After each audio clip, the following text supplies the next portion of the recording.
warahmatullahi wabarakatuh.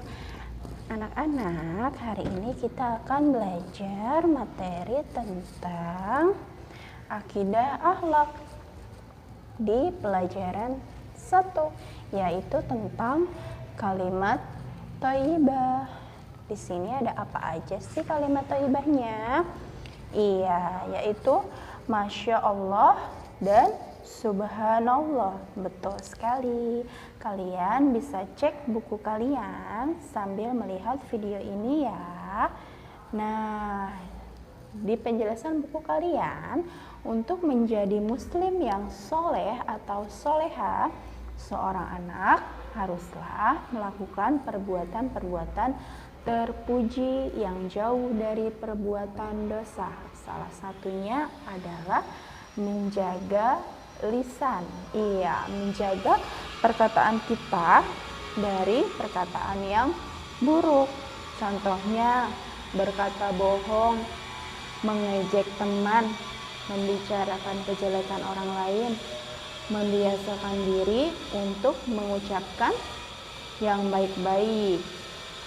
Seperti yang sudah kita ketahui, berkata baik atau lebih baik diam. Iya, betul. Nah, buka lagi halaman selanjutnya, ada halaman 3 di sini. Sebagai seorang muslim, kita harus menunjukkan jati diri atau identitas kita dengan cara membiasakan diri mengucapkan lafal-lafal yang baik dari lisan kita. Jangan membiasakan lisan kita berbicara yang buruk-buruk. Contohnya seperti yang tadi sudah Ibu jelaskan. Nah, untuk lafal thayyibah atau lafal yang baik, di sini ada Subhanallah dan Masya Allah. Nah, bisa kita lihat di sini. Pada hari Minggu, keluarga Pak Hasan pergi ke pantai. Fahmi, putra Pak Hasan, baru pertama kali melihat pantai. Sungguh indah pemandangan di pantai. Lautnya luas, seakan tidak bertepi. Ombaknya bergulung-gulung seperti buih. Subhanallah, kata Fahmi sambil merasa kagum. Dan kalimat subhanallah disebut juga kalimat tasbih, karena kalimat tasbih adalah kalimat pujian kepada Allah. Nah, apakah kalian tahu arti kalimat subhanallah? Nah, subhanallah ini berarti Maha suci Allah.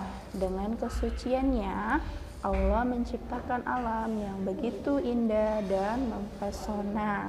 Nah, maka dari itu kita ketika melihat kekaguman yang hasil dari ciptaan Allah, kita mengucapkan subhanallah atau berarti kalimat tasbih. Betul sekali. Nah, bagaimana pengucapan kalimat subhanallah?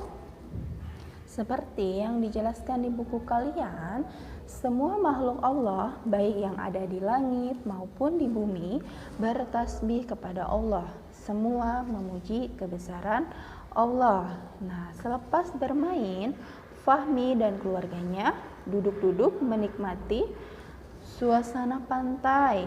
Angin bertiup sepoi-sepoi, membelai rambut mereka. Wah, kita bayangkan sepertinya Fahmi sangat menikmati suasana tersebut ya. Dan di sana ada burung-burung camar berterbangan di antara deru ombak. Fahmi menggumam, Subhanallah, lincah sekali burung-burung itu. Mereka mampu menemukan makanan di antara gulungan ombak. Seperti itu contoh penerapan kalimat subhanallah. Nah, di sini selain pada peristiwa tersebut, kalian bisa membiasakan diri untuk mengucapkan subhanallah pada saat yang pertama melihat keindahan alam yang diciptakan oleh Allah. Dan yang kedua, merasakan kebesaran kekuatan Allah. Yang ketiga, mengagumi sesuatu yang baru saja dilihat dan aneh. Nah, kalian melihat sesuatu yang aneh, kalian tentu saja mengucapkan subhanallah. Nah, kalian merasa kesal terhadap sesuatu, kalian juga mengucapkan subhanallah. Dan kalian mengeluh, misalnya kalian capek nih habis bermain layangan, habis bermain bola, kalian terasa lelah, pasti kalian mengucapkan subhanallah. Nah, kalian juga merasakan kenikmatan atas kebesaran Allah, berzikir setelah salat fardu sebanyak 33 kali, dan mengingatkan imam ketika lupa bacaan atau gerakan sholat. Ini berlaku bagi anak laki-laki. Nah, ada lagi, berjalan pada jalan yang menurun. Pasti kalian terasa, wah takut nih menuruni jalan yang sangat menurun. Terlihat seram kan? Nah, yang terakhir yaitu lupa menyampaikan amanat orang. Tentu kalian mengucapkan subhanallah. Nah, untuk penjelasan yang lain kalian bisa lihat ya, ada di buku kalian. Dan halaman selanjutnya yaitu tentang hikmah mengucapkan kalimat subhanallah. Apa sih hikmahnya? Bisa dicek di buku kalian pada halaman 6 di sini. Hikmah mengucapkan kalimat subhanallah. Nah, yang pertama, mengucapkan tasbih banyak membawa hikmah, yaitu antara lain yang pertama, mendapat pahala dari Allah, tentu saja karena kalian sudah bertasbih, dan membuat kita semakin dekat kepada Allah Subhanahu wa Ta'ala. Pasti akan semakin dicintai oleh Allah karena mengucapkan subhanallah. Karena ucapan subhanallah merupakan salah satu kalimat yang dicintai oleh Allah Subhanahu wa Ta'ala, dan mempertebal keimanan kita kepada Allah serta menjauhkan kita dari perbuatan syirik. Betul sekali. Nah, selain kalimat subhanallah, ada juga kalimat masya Allah. Apa yang kalian ketahui tentang kalimat thayyibah yang satu ini? Nah, yaitu kalimat masya Allah diucapkan ketika melihat suatu kejadian atau peristiwa yang indah atau menakjubkan. Dalam keindahan ini ada peran manusia dalam suatu kejadian peristiwa tersebut.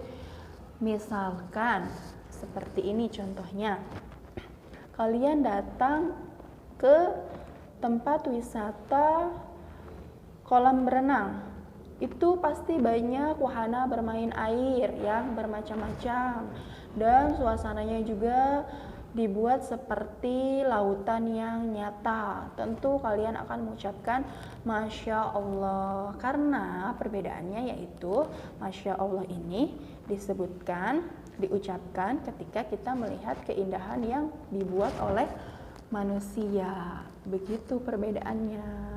Nah, di sini pada halaman 7 ada tentang pengucapan kalimat masya Allah. Nah, kalian harus selalu bersyukur karena Allah memberi hidayah dengan memberikan yang terbaik untuk kita. Masih banyak orang yang tidak tahu atau belum diberi hidayahnya, dan banyak hal di dunia ini yang terjadi di luar dugaan kita, baik kejadian yang menyenangkan seperti bertemu teman lama maupun kejadian yang mengerikan seperti kecelakaan. Innalillahi wa inna ilaihi rajiun ya anak-anak ya.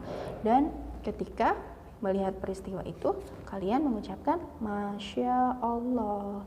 Kita harus mempunyai ikhtiar atau usaha untuk melakukan yang terbaik dan menghindari suatu keburukan. Nah, maka dari itu, jika kalian ingin bepergian, jangan lupa membaca doanya seperti itu.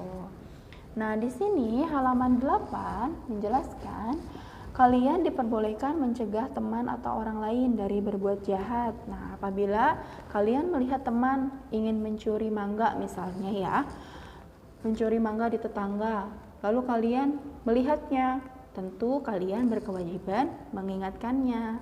Kalian dapat menegur, melarang perbuatan seperti itu.